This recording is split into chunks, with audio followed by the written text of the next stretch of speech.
Double কোডের GSD delivery করলাম। তাদের ডেলিভারি বর্ধমানে নিতে এসেছিলো। তাদের বাড়ি হচ্ছে কুরমুন। 1.5 বছর বয়স, একবারও বাচ্চা হয়নি, ডবল কোডের মধ্যে ফিমেল পাপ্পি। তোমরা যদি এরকম কেউ পাপ্পি নিতে যাও আমার স্ক্রিনে দেওয়া নাম্বারে কন্ট্যাক্ট করতে পারো, ডেলিভারিও হয়ে যাবে। তোমরা এসে বাচ্চা দেখেও নিয়ে যেতে পারো। তো পুরো ভিডিওটা দেখো। হাই গাইস, কেমন আছো সবাই? আশা করি সবাই ভালো আছো। চলে এলাম আবার একটা ছোট্ট মিনি ব্লগ নিয়ে। তো বেরিয়ে পড়েছিলাম একটা জিএসডি ডবল কোডের ফিমেল পাপ্পি আনতে। তো ওখান থেকেই দাদারা ডেলিভারি হয়ে যাবে, মানে বাচ্চাটা পিক আপ করবো, ওখান থেকে ডেলিভারি করে দেবো বর্ধমানে। তো তোমরা ফার্স্টে ভিডিওটা দেখেছো বাচ্চাটার। দাদারা ভিডিওটা দেখেই বাচ্চাটা অর্ডার করেছিল, ভিডিওটা স্টোরি দেখে বর্ধমান থেকে। এর আগেও দাদারা আমাদের কাছ থেকে অনেক বাচ্চা নিয়েছে। তোমরা যদি কেউ বাচ্চা সেল করতে চাও তাও আমার স্ক্রিনে দেওয়া নাম্বারে কন্ট্যাক্ট করতে পারো। আমরা বাচ্চা পুরো লিটার সমেত তুলে নিয়ে আসবো।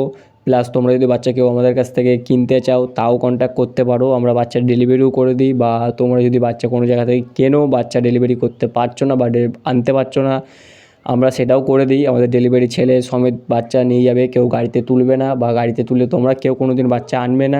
যেখান থেকেই বাচ্চা নাও সবসময় বলবে বাচ্চার সঙ্গে যেন কোনো ছেলে আসে, বা তোমরা নিজে গিয়ে বাচ্চা নিয়ে আসবে। বারবার বলছি, কারণ তোমরা একদিনের জন্য বাচ্চাটা আনবে না, ওর পুরো লাইফটাও তোমাদের সাথে থাকবে বা তোমরা ওর সাথে থাকবে। সেরকম বুঝে বাচ্চার অ্যাক্টিভনেস দেখে বাচ্চা নেবে।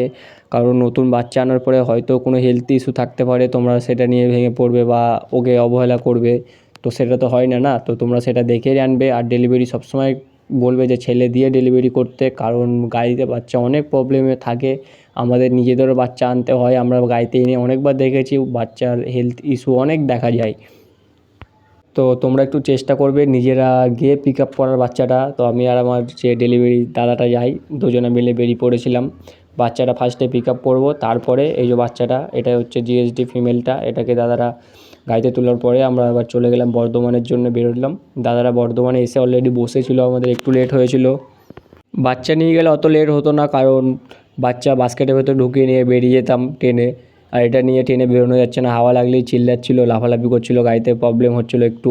আর মাঝখানে ওকে দাঁড়িয়ে একটু ওকে ঘুরিয়ে নিলাম, বাথরুম করিয়ে নিলাম, তারপর একটু জল ফল খাইয়ে নিলাম, কারণ ওর অনেকটা কষ্ট হচ্ছিলো একভাবে বসে থাকা। তো আমাদের এখান থেকে বাচ্চারা ফার্স্ট পিক আপ করলাম, তারপরে ওখান থেকে আবার বর্ধমানে। এবার পুরোটা গাড়ি জার্নি করে একটু টায়ার্ড হয়ে যাবে, আবার দাদারা নিয়ে যাবে বর্ধমান থেকে প্রায় 1-1.5 ঘন্টার পথ। ওই জন্য একটুখানি রেস্ট দিচ্ছিলাম দাঁড় করিয়ে। আমার পেট হাউসের কাজ প্রায় কমপ্লিট হতে চলেছে, তোমাদের তার ভিডিও কিছুদিনের মধ্যেই আসতে চলেছে। পেট হাউসের কাজের আর একটা নতুন সেট আপ তৈরি করছি, ওটা শুধু পাখির জন্যেই হবে। তো তার ভিডিও এবার কন্টিনিউ আসবে। আমি কিছু ওই কাজের জন্যেই আমি তোমাদের ভিডিও দিতে পারছিলাম না।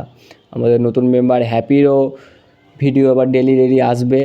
আর হ্যাপির জন্য পার্টনারও খুঁজে পেয়ে গেছি। তো দাদারা চলে এসেছিলো বর্ধমানে। আসার পরে দাদাকে গাড়িতে চাপানোর পরে দেখো, মানে আমাকে একটুখানি আসাতেই যা চিনে গেছে, তাতেই মুখ ফুক টানাটানি করছে, দেখো অবস্থা। তারপর দাদাদেরকে সব বুঝিয়ে দিচ্ছিলাম যে কীভাবে কী করবে, কী খাওয়াবে বা কীরকম কী মেনটেনেন্স করবে, সব গ্রুমিং কতবার করতে হবে বা কী করতে হবে সব বোঝানোর পরে দাদারা বেরিয়ে গেল। তারপরে আমরা টুকটুক করতে করতে আমরাও বাড়ির দিকে রওনা দিলাম। তো আজকে এই পর্যন্তই, দেখা হবে অন্য কোনো মিনি ব্লগে। ততক্ষণ ভালো থাকবে, সুস্থ থাকবে।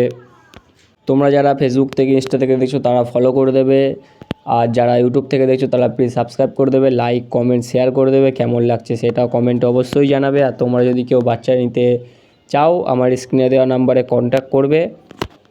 আর তোমরা যারা বড় বাচ্চা নেবে ভাবছো, এরকম জিএসডি, এই যে জিএসডি, এটা এরকম জিএসডি অ্যাভেলেবেল এখনও আসে। তোমরা যারা নেবে ভাবছো আমার স্ক্রিনে দেওয়া নাম্বারে তাড়াতাড়ি তোমরা কন্ট্যাক্ট করো, এখনও বাচ্চা অ্যাভেলেবেল আছে দুটো। তো টাটা, দেখা হবে অন্য কোনো মিলব।